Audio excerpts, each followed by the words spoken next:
बाल्यकाल के संस्कार एवं चरित्र निर्माण ही मनुष्य के भावी जीवन की आधारशिला है।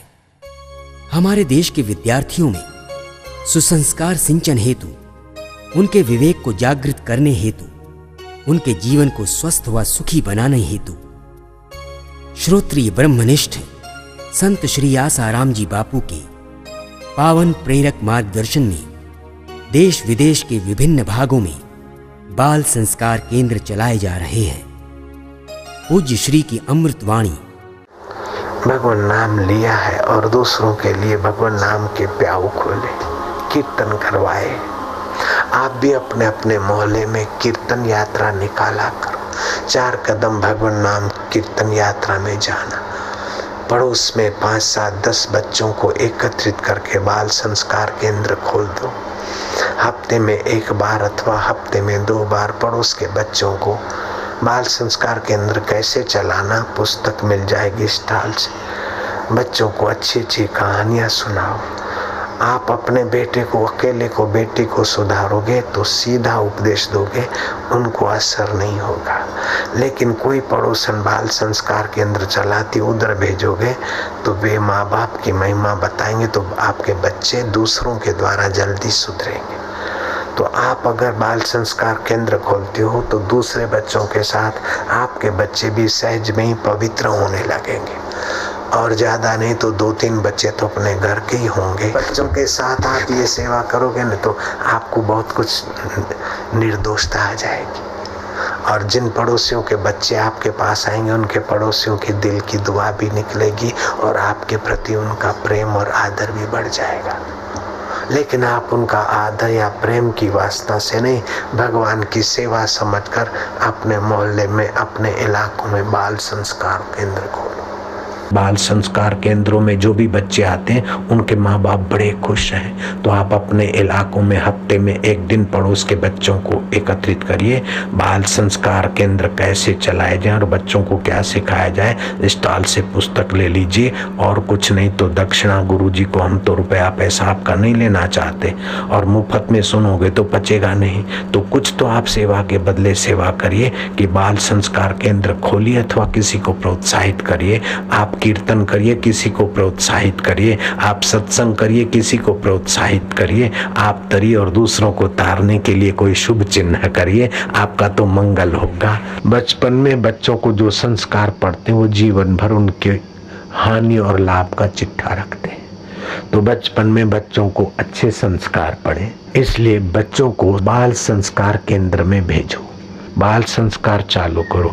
आप बच्चों की सेवा करोगे। एक बच्चा अगर किसी के घर का 1 घंटा आपके पास आ गया, ऐसे 10-15 बच्चे आ गए, उनको आपने अच्छे संस्कार दे दिए तो 15 कुटुंबों के हृदय की दुआ आपको मिलेगी। और बच्चा जब ऊंचा उठेगा तो आपके दिए हुए संस्कार उसके द्वारा न जाने कितना काम करेंगे।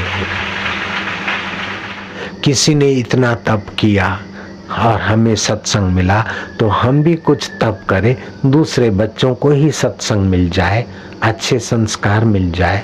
तो मुझे विश्वास है कि आप ये बाल संस्कार केंद्र, जिसमें कोई विशेष खर्च नहीं है, केवल 2-4 दरियां बिछाना है और आपके घर में इतनी तो जगह होगी 5-15 बच्चे बैठ सके, इतना तो बरामदा होता ही है, कमरा होता ही है।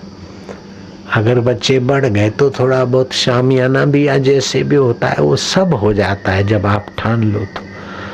फिर आरती वारती करके विदाई। हास्य प्रयोग करना सिखा दिया बच्चों को। भारतीय संस्कृति के छोटे छोटे कुमारों की कथा है, ऋषि प्रसाद में आती है। छोटे छोटे बालक कैसे महान बन गए, अथवा ज्ञान प्रतियोगिता से कुछ प्रश्न उत्तर आए। बालकों में संस्कार की जरूरत है। 7 से 14 साल की उम्र तक जो संस्कार पड़ गए वो जीवन भर बच्चे को घुमाएंगे। इसलिए आपके बच्चों को बाल संस्कार केंद्र बनाओ अड़ोस पड़ोस में और अच्छी सीख दो। और बाल संस्कार केंद्र जो चला रहे हैं उनको तो शाबाश है, और उनको जो प्रोत्साहित करते उनको भी धन्यवाद है। हम बच्चे थे, माँ हमको अगर सत्संग की बातें नहीं सुनाती, भगवान के आगे ध्यान करना नहीं बिठाती, तो हम आतंकवादी भी हो सकते थे, व्यापारी भी हो सकते थे, दीनहीन लाचार एक नागरिक होकर मौत की कगार पर बूढ़े होकर पड़े रह जा सकते। मेरे गुरुदेव की दादी माँ थी। मेरे गुरुदेव जब नन्हे थे गोद में लेकर बैठती, पुट्टा बुढ़ी खांसती है, बुढ़ी ऐसी है, ये बहू है मेरी मजाक उड़ाती, लेकिन मैं बुढ़ी नहीं हूँ, मैं जवान नहीं हूँ, मैं दादी माँ नहीं, मैं तो अमर आत्मा हूँ, मैं तो शाश्वत हूँ। परमात्मा का ज्ञान गुरु की कृपा से हुआ, परमात्मा अमर है, जीवात्मा भी अमर है, मैं उसको प्रेम करती हूँ, मुझे प्रेम। ये बहुएं मेरी मखौल उड़ाती, मेरी नहीं शरीर की उड़ाती, मुझे दुख नहीं होता। बेटा तू ऐसा ज्ञान पा लेना। वो लीलाराम बालक को ये संस्कार देने वाली दादी माँ लीलाराम से लीलाशाह बने और लीलाशाह ने आसुमल से आशाराम बनाया और करोड़ों लोगों को तेरा प्रसाद बट रहा है। एक अनपढ़ दादी माँ तूने क्या न किया। तो हम तो चाहते हैं कि बाल संस्कार केंद्रों में बच्चों को ऐसे तेजस्वी बनाएं ताकि देश को फिर से विश्व गुरु के पद पर पहुंचाएं और देशवासियों के आंसू पहुंचने के काम करें ये लाल। यदि आप अपने क्षेत्र में बाल संस्कार केंद्र की सेवा कर रहे हैं अथवा करने के इच्छुक हैं तो आज ही अपने नजदीकी संत श्री आसाराम जी आश्रम अथवा श्री योग वेदांत सेवा समिति से संपर्क करें।